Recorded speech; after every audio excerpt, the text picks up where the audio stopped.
Bagong taon na bukas mga idol.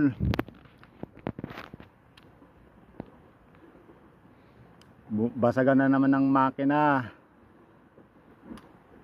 At ngayon dito sa Tagbakin ay bawal pa ang malakas na tambutso.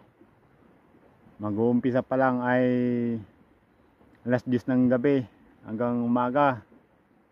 Yun ang protocol dito sa Tagbakin.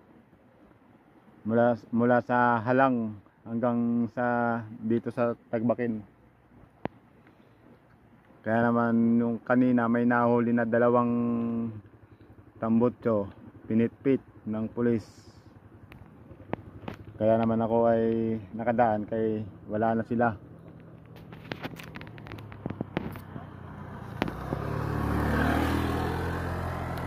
Dito lang ito sa Tagbakin, oh. Umuulan pa.